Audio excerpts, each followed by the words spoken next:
Moi, je suis un homme du bas peuple. Je suis un homme du bas peuple. Le bas peuple. Vous savez, le bas peuple, qu'est-ce que ça signifie? Je ne suis pas un homme riche.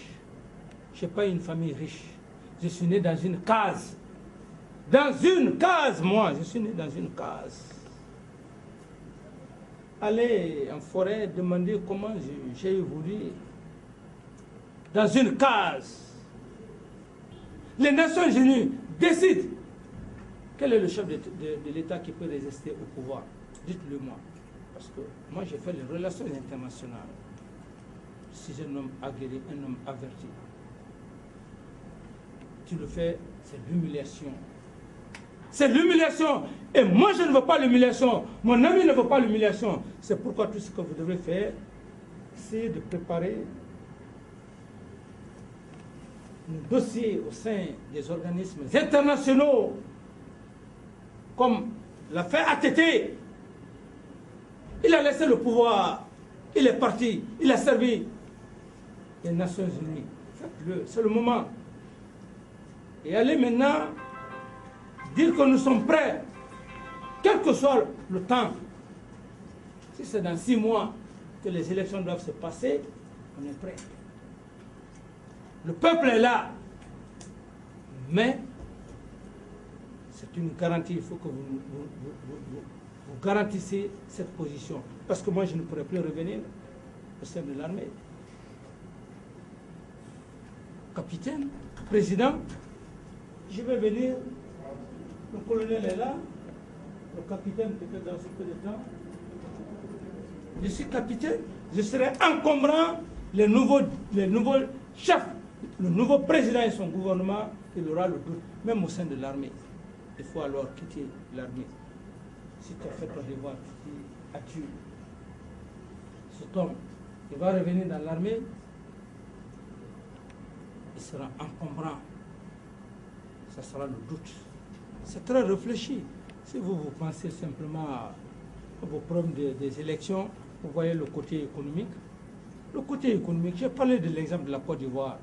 La France a investi en Côte d'Ivoire. C'était belle Ivoire.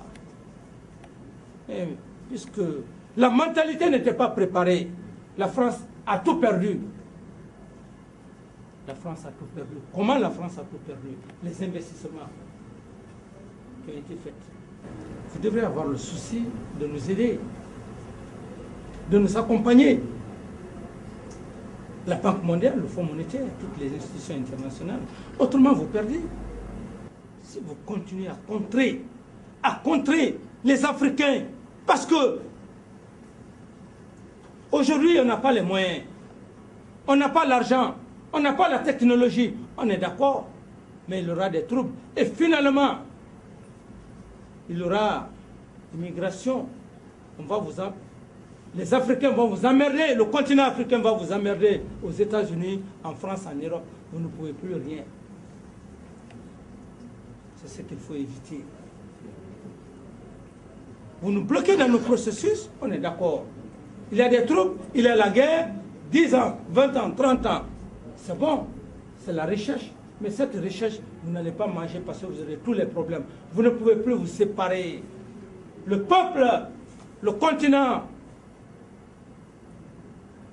blanc, peau rouge, peau blanche, vous ne pouvez plus vous soustraire de la peau noire. L'histoire nous condamne tous. L'histoire nous condamne tous. Et dans 10 ans, dans 2 ou 3 siècles, ce sera un brassage culturel. Allez aux États-Unis aujourd'hui. Aux États-Unis, Obama aujourd'hui est président. Essayez de nous accompagner.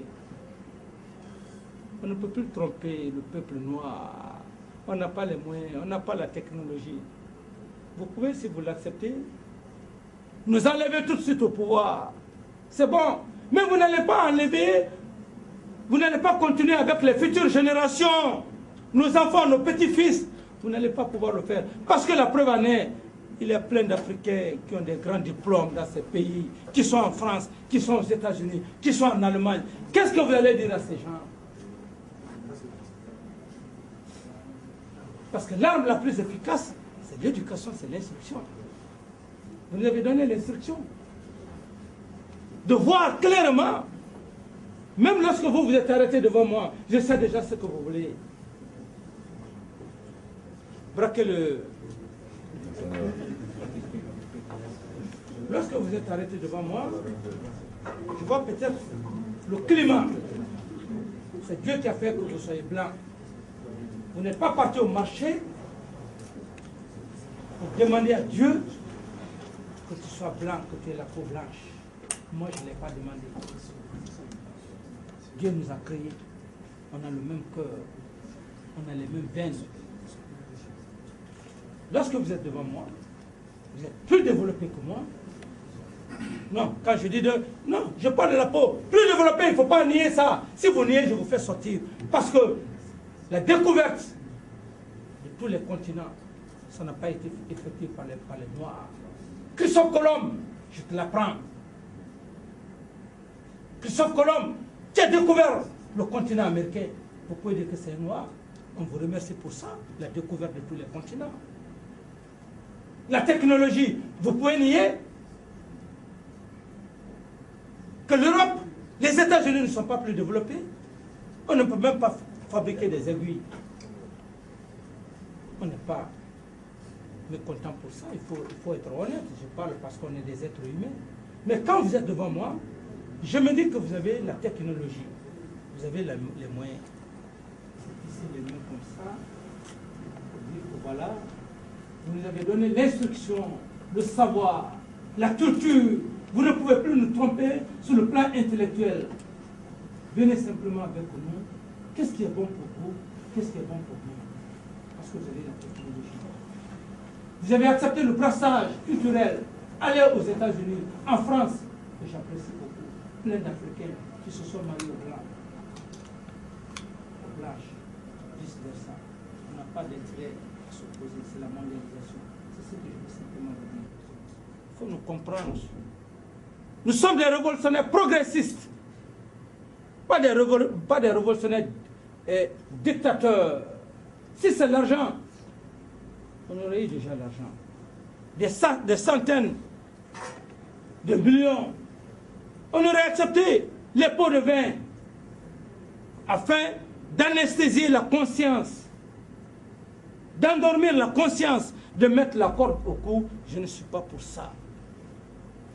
Je n'ai pas grandi, je ne suis pas né dans la corruption, je n'ai pas grandi dans la corruption, je n'ai pas pris mon pouvoir dans la corruption. El Tigre n'est pas né dans la corruption, il n'a pas grandi dans la corruption. On a grandi et on a pris le pouvoir dans l'honneur, on a parlé devant le peuple.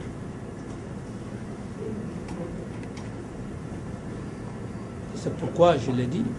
Sous le cas du patrimoine bâti, tous ceux qui se sont accaparés du patrimoine bâti de l'État, parce qu'ils étaient ministres, parce qu'ils étaient directeurs. Nous allons demander au peuple.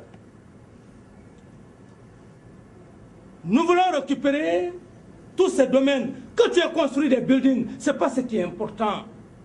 Tu as construit ces buildings pour que ça revienne à ta famille et nous autres. Vous pensez que nous sommes des hommes maudits?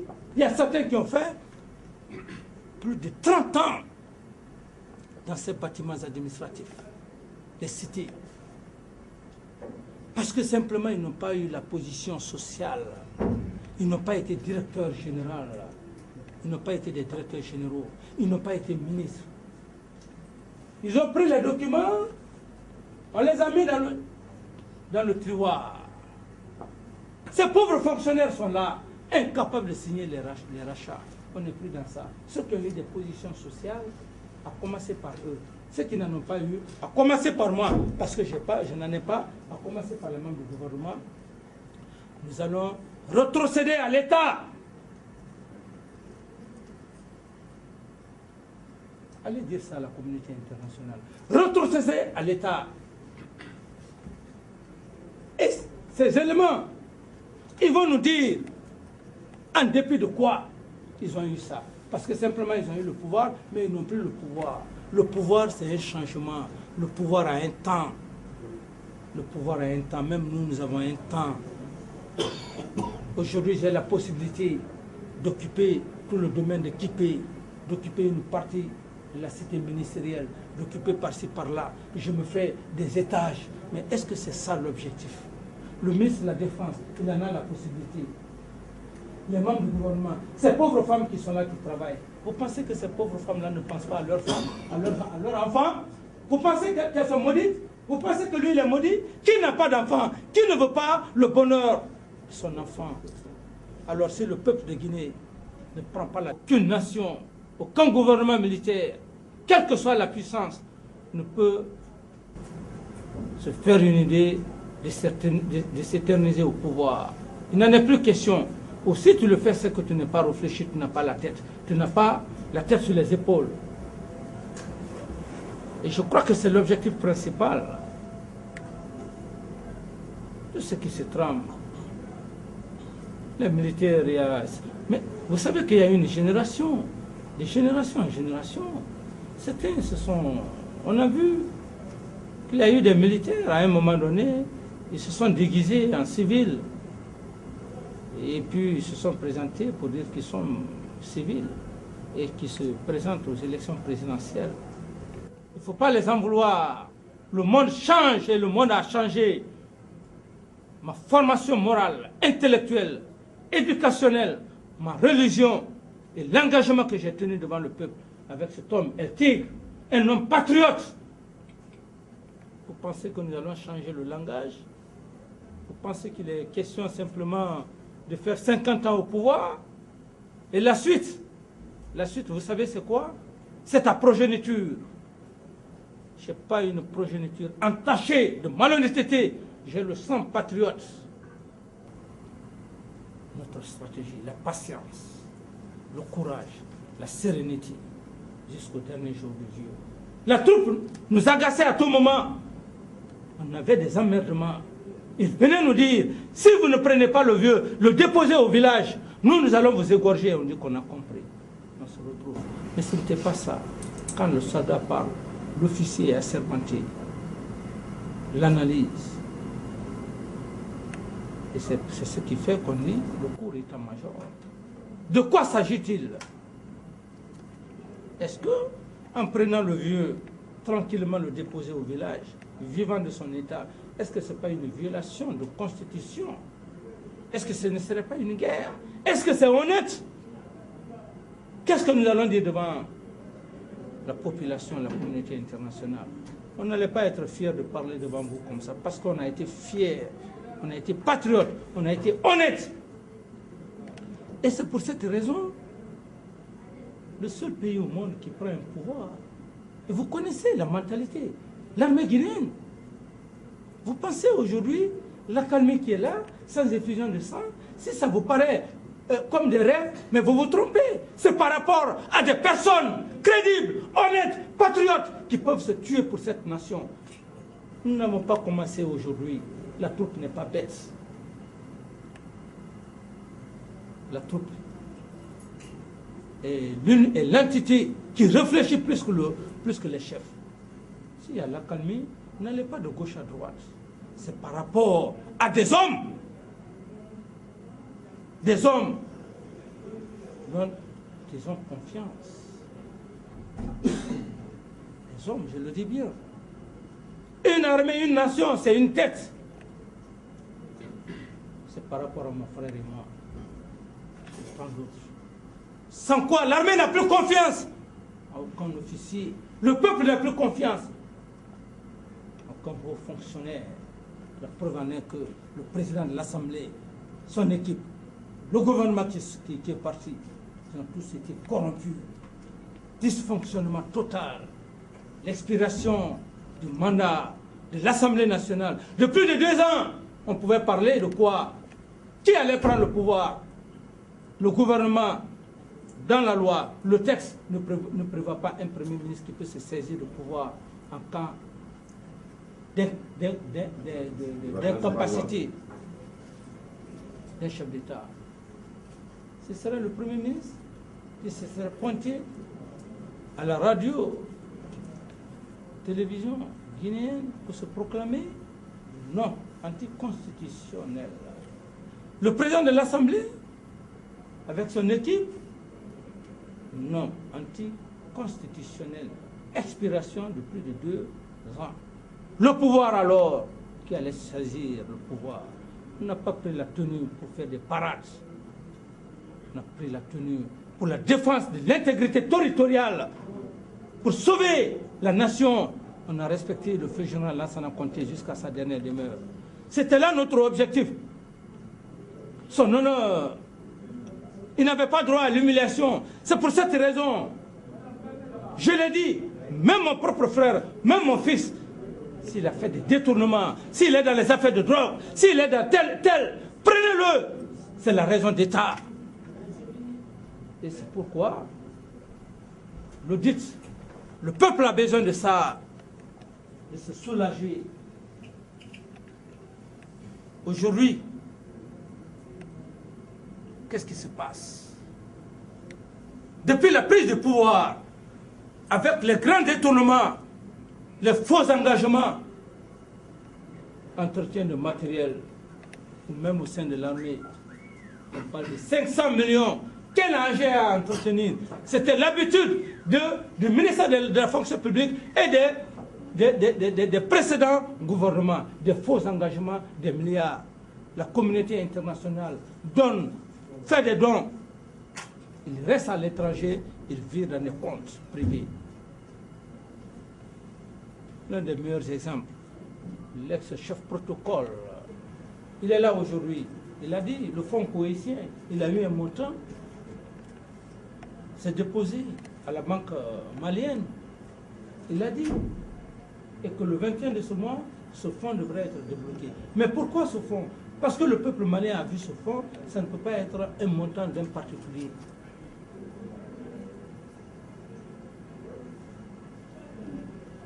Au lieu d'aller de gauche à droite, ce que nous sommes en train de vivre, c'est très clair et net.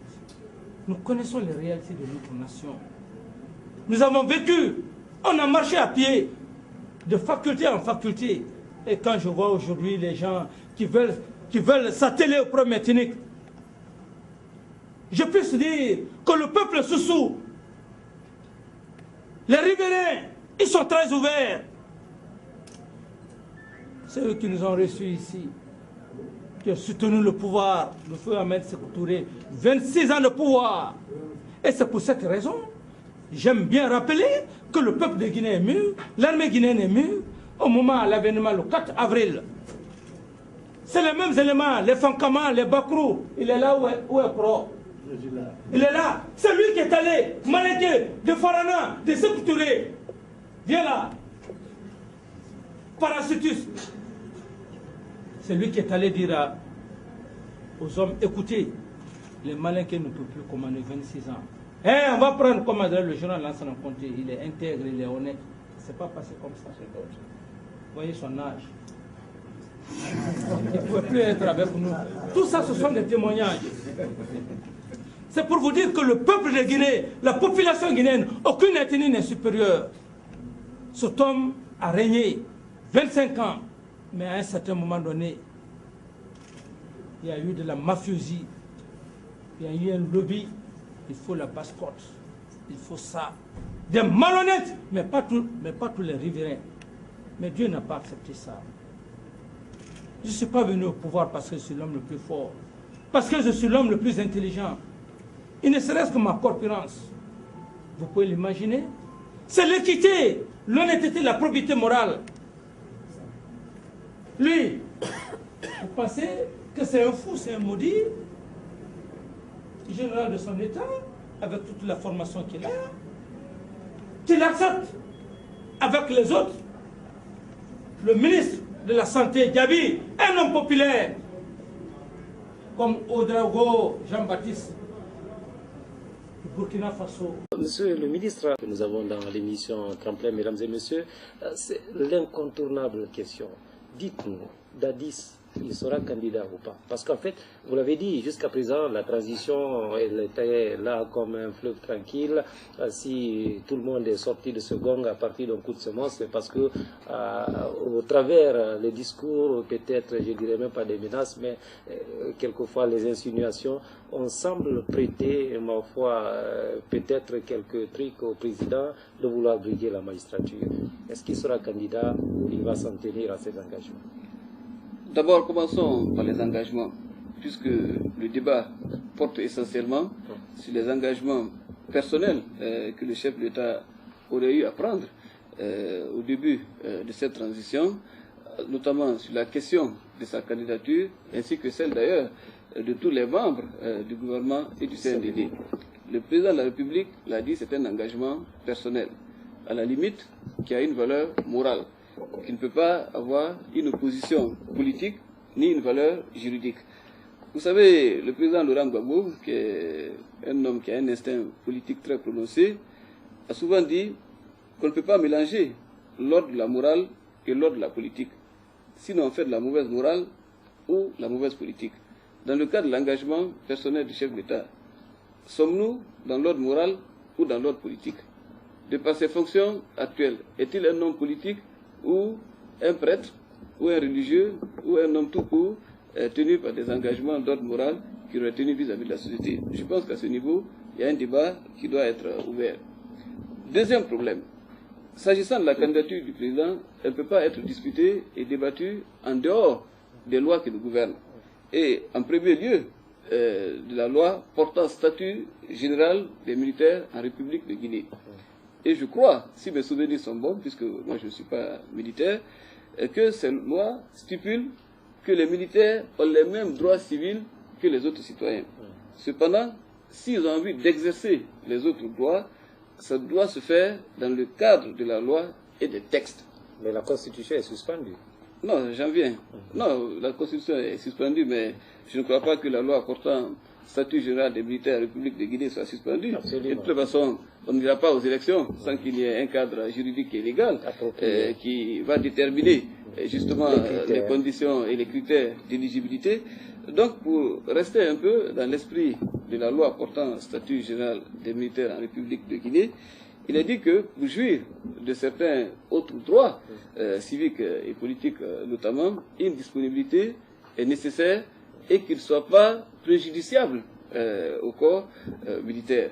Je pense que aujourd'hui le débat porté sur quoi? Là aussi c'est un point de vue et une conviction personnelle. Sur d'abord, au cas où, c'est une éventualité, une virtualité, au cas où le président voudrait être candidat, à quelles conditions il devrait et pourrait être candidat?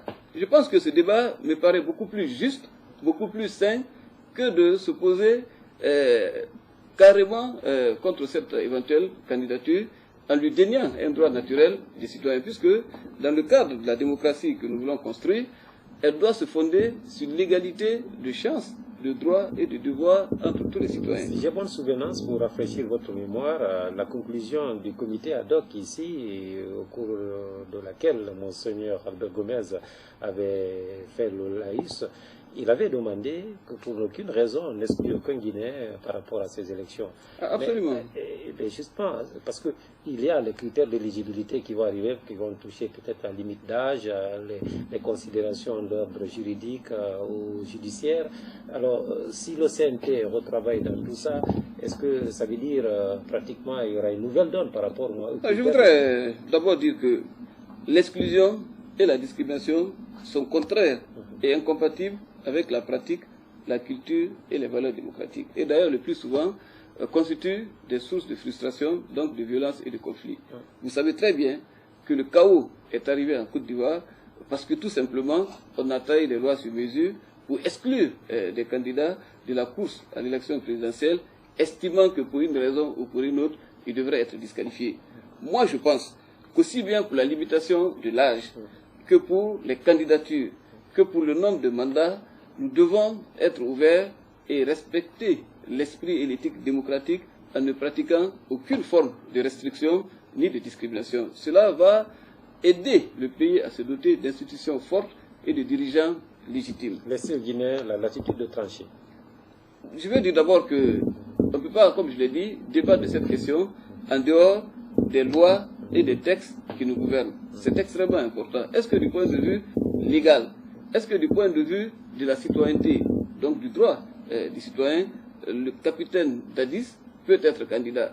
S'il peut l'être, à quelles conditions? Voilà un débat qui me paraît beaucoup plus pertinent que de s'opposer systématiquement et aveuglément à sa candidature.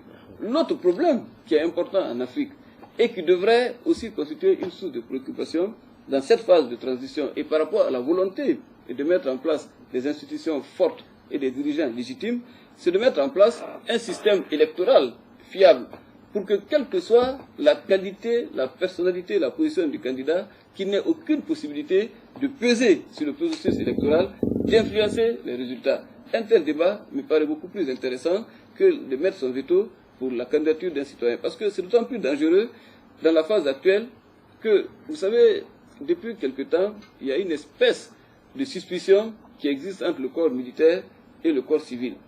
Une opposition à la candidature de Dadis serait perçue non pas comme une opposition directe et personnelle à la seule personne du président Dadis, mais ça peut être interprété comme un acte de phobie à l'encontre même du corps militaire qui serait un corps entièrement à part, alors que dans le cadre de la construction de cette démocratie, nous avons besoin de tous les fils du pays, quelle que soit leur appartenance politique, quel que soit leur horizon professionnel, pour que, dans le cadre du brassage et de l'intégration de toutes nos forces et de toutes nos intelligences, on puisse aller vers une société plus juste, plus démocratique. Voilà. Rien que ce sujet aurait pu, ma foi, constituer l'ossature de ce débat. Je pense que ce n'est que partie remise. Nous reviendrons de long en large avec d'autres personnes. Mais en tout cas, nous allons dire merci à Monsieur le ministre. J'ai vu les grands diplômés là. La langue de Molière, les gens l'ont roulé. Qui a applaudi ici? C'est pas Super Bobo que tout le monde vient d'applaudir. Mais c'est pas Tchenko. Les autres là, ils ont parlé. Tu as parlé. Est-ce que quelqu'un a applaudi ici? Est-ce que ce qu'il a dit réellement, il a menti ou bien il n'a pas menti? Objectivement. Ça se réfère en termes à la Guinée. Je n'entre pas dans la politique. Et tu parles comme ça, je te renvoie. S'il te plaît, viens là. Regardez-moi ça. Des grands mafieux comme ça. Vous êtes en train de faire la mafiosie. Vous voulez distorder les relations entre la Russie et la Guinée. Regardez-moi ça. Un Guinéen se retrouve en Russie là-bas. Il peut parler comme ça? Excusez-moi, Monsieur le Président. Excusez-moi. C'est comme ça que vous avez marché sur comme adresse sur la Guinée. Vous vous êtes embourbé avec l'ancien gouvernement. Qui a parlé? Est-ce que je t'ai parlé? Je t'ai interrompu? Quand ces gens ont parlé, j'ai parlé. Je prends l'exemple sur Super Bobo. C'est aux Guinéens d'ailleurs que je parle. Pour dire, vous êtes les plus grands diplômés. Qui a applaudi ici? Super Bobo n'a pas parlé. Tout le monde a applaudi. On vous demande. Vous dites que vous n'êtes pas dans la politique. Quelle politique? Tu es un voleur alors. Parce que l'usine là, c'est pas toi qui as fait cette usine là. Cette usine là nous appartient. Ça appartient à nos parents. Pardonnez-moi, Monsieur le Président. C'est la politique. Quand on parle de l'achat, du rachat d'une usine, c'est une politique. C'est la politique. Aujourd'hui maintenant, on a des gens qui sont sur notre dos. Tu es couché, tu es tranquille. C'est encore plus grave que la politique. C'est le machiavélisme. C'est la politique. C'est la subversion. Est-ce que Super Bobo a parlé de la politique? Il a parlé clairement et nettement. Il n'a même pas pris ton exemple. Il a pris sur tous les Guinéens. Excusez-moi, je ne comprends pas tout, peut-être. J'ai dit ce que Super Bobo a dit. Est-ce que c'est faux ou bien c'est réel? Répondez à la question. C'est réel, monsieur le président.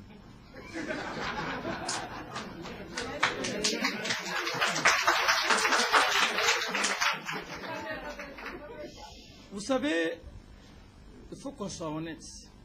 Il y a un des syndicats qui a parlé. C'est la France qui a colonisé la Guinée. Mais même le Français, les Français qui nous ont colonisés, à l'usine là-bas, les Français nous ont aidés. À leur temps. Et c'est pour cette raison, je dis, ta situation risque de disloquer les relations à cause de cette usine, à cause de ton attitude. Cependant, le peuple de Guinée reconnaît la Russie et l'Union soviétique. Mais à cause d'un seul individu, le Super Bobo, il a parlé clairement.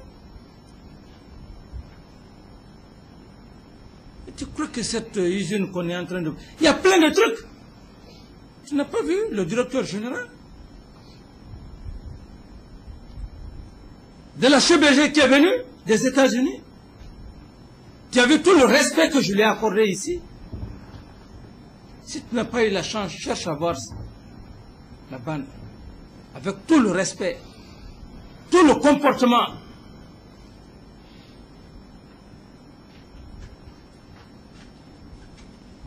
Vous demandez, vous dites que vous pensez que c'est la politique. Non, monsieur le président, excusez-moi. Tu dis que tu n'es pas politique.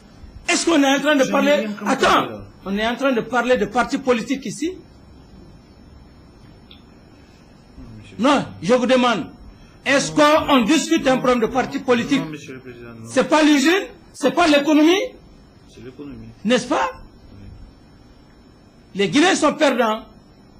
On a des problèmes. Et comment avez-vous fait ce contrat? Ce contrat fait, aujourd'hui on a des problèmes. L'État n'a rien. Et ce n'est pas vous qui avez construit cette usine.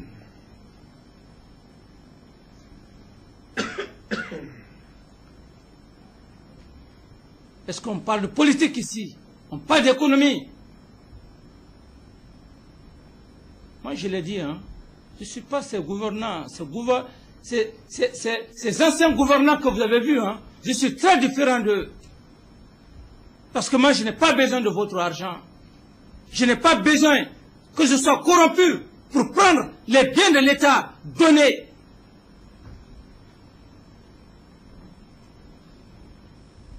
Aux personnes qui ne peuvent pas penser à cette nation.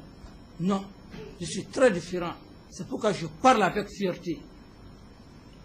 Je n'aurai jamais besoin d'un sou de vous. Même si vous me donnez combien de millions de dollars, je n'en ai pas besoin.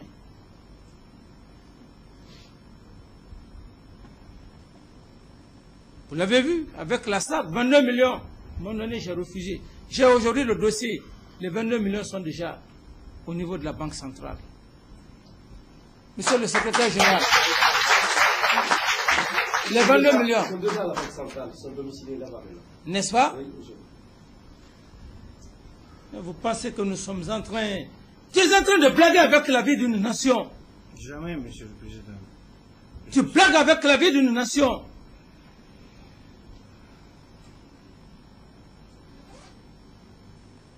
Excusez-moi, monsieur le président. Est-ce que vous pouvez... Ton attitude, ta façon de répondre. Tu crois que tu as affaire aux gens que tu as connus? Monsieur le président, excusez-moi. Faites le faveur, excusez-moi. Si j'étais impoli, excusez-moi. Peut-être que je n'ai pas compris tout. Vous pouvez pardonner au moins que je ne sais pas dans la langue morière. Maintenant, je vous demande, il y a des risques de fermeture pour l'usine. L'approvisionnement n'est pas à point. Est-ce l'usine, tu dois l'approvisionner ou tu ne vas pas l'approvisionner jusqu'à nouvel ordre? Au cas où tu n'arrives pas à l'approvisionner, quelles sont les solutions que nous devrons prendre en votre encontre. Répondez à la question. Attendez, nous n'avons pas même examiné la non-possibilité d'approvisionner. L'usine devrait être approvisionnée, il sera approvisionné. Tu vas l'approvisionner ou bien tu ne vas sûr. pas l'approvisionner? Non, non, non, il sera Au approvisionné. cas où l'usine s'arrêtait Il ne devrait pas s'arrêter. par manque d'approvisionnement, Oui, Monsieur le Président, il ne devrait pas s'arrêter. Dans notre programme, ça tu n'existe prends l'assurance. Je donne la parole. Merci. Ça, c'était le point le plus important. On a fait beaucoup de choses, mais je ne trouve pas opportun de vous expliquer tout ça ici. Ce qui est important, c'est le résultat. Monsieur le Président de la République, parallèlement à ces travaux, c'est une occasion pour moi, devant le peuple de Guinée et au nom de l'ensemble du personnel de l'administration des douanes, nous vous prions de bien vouloir signer notre statut. C'est le seul corps paramilitaire qui n'a pas de statut. C'est très important. On ne peut pas faire un tel travail sans être encouragé.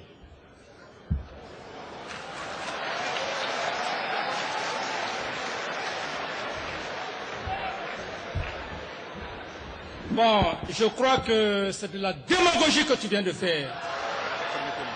S'il vous plaît, la douane. D'abord, vous savez que même c'est avec les civils. Suivez, suivez, suivez, suivez, je suis très sérieux. Venez là, arrêtez-vous là. Vous savez que je suis beaucoup gêné avec les civils. Je suis beaucoup gêné avec les civils. Je suis obligé de me soumettre, je suis obligé de les dorloter. Maintenant, le statut, c'est moi qui l'ai décidé lorsque nous sommes venus à la douane. Je ne signe plus le statut.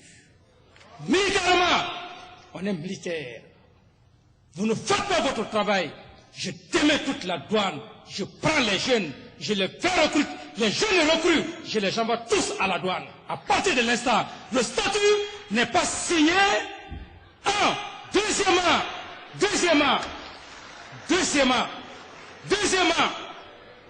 tu es suspendu de tes fonctions. Je ne suis pas un démagogue. Pendant qu'on est en train de prôner, de sensibiliser,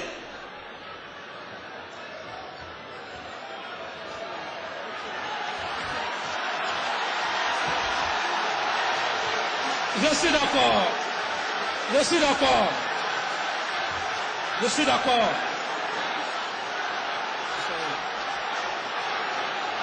Je suis d'accord, asseyez-vous.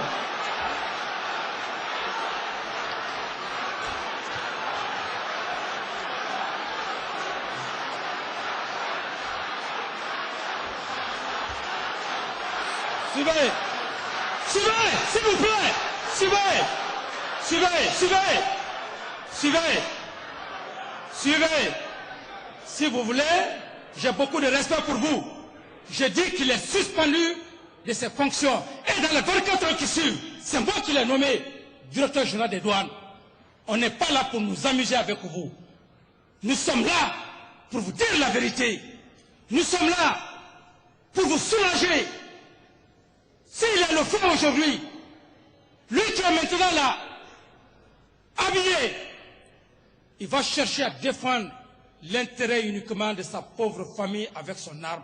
Et vous autres, pendant qu'on est en train de soulager, en faisant preuve, comment est-ce que nous sommes en train de vivre?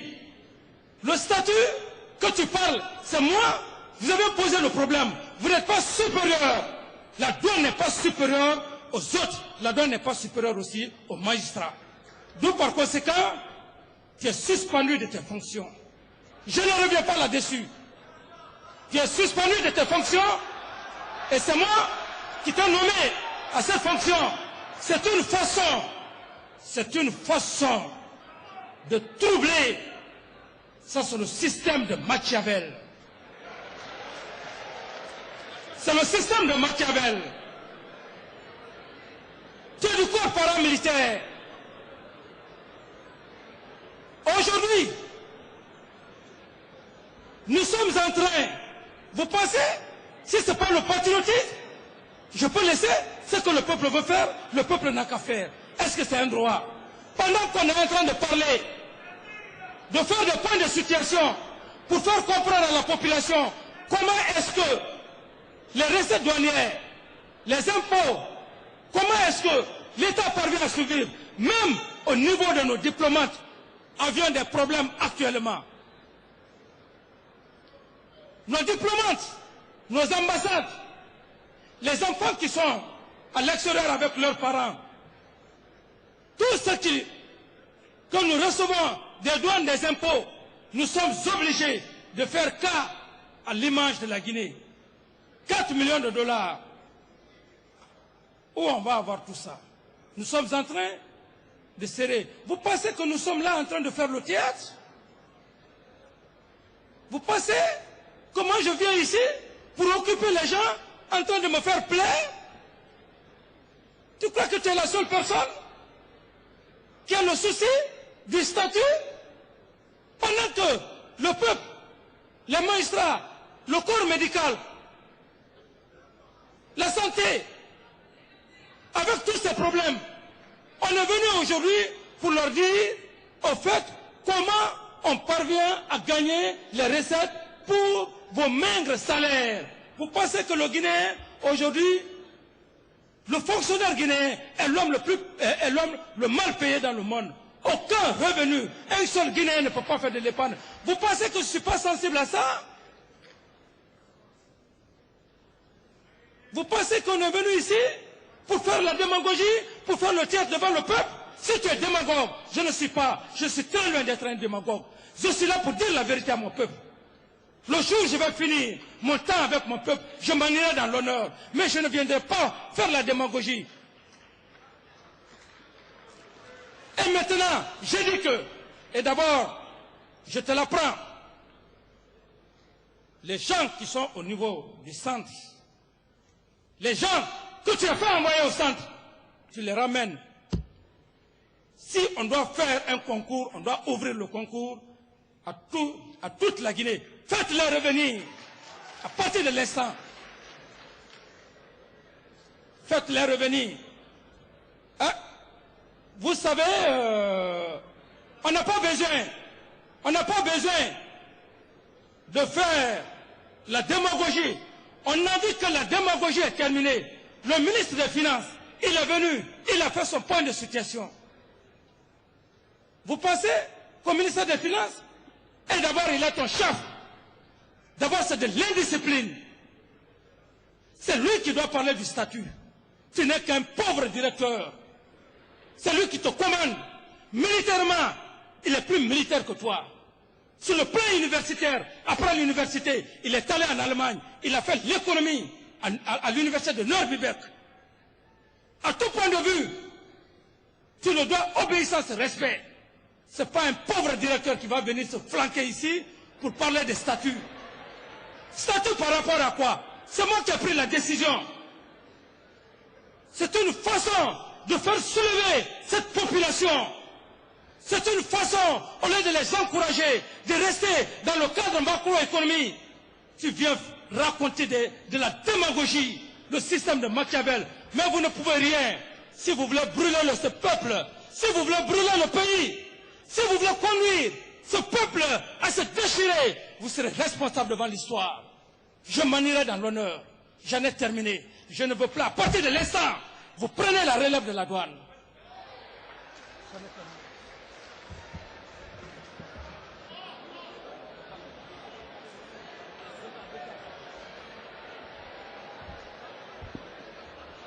Suivez. Alpha Yaya.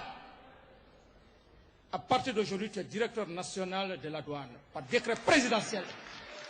Directeur national des douanes, on ne peut pas commander un pays. La peur dans le ventre. Nous, les hommes en uniforme, on ne doit pas être les premiers à faire soulever cette pauvre population. on a le message, le droit de les soulager, de les ramener à la raison. Ce n'est pas les hommes en uniforme. C'est pourquoi je fais obéissance, je me soumets à eux. Vous êtes directeur national, Alpha Yaya Diallo, de la douane à partir de l'instant. C'est moi qui l'ai nommé, c'est moi qui vous ai nommé. Le militaire, l'homme habillé, ne doit pas être à la base pendant qu'une population, aussi un peuple assis aujourd'hui sous le feu, ne doit pas avoir le courage pendant que ces pauvres citoyens qui sont dans la légitimité pour le statut, ce n'est pas le corps, l'homme habillé qui doit venir s'arrêter pour s'ajouter. C'est une forme de faire soulever un soulèvement. Tu prends la tête du directeur national des douanes à partir de l'instant. Il est mis à la disposition du ministère des Finances pour indiscipline, pour tentation de subversion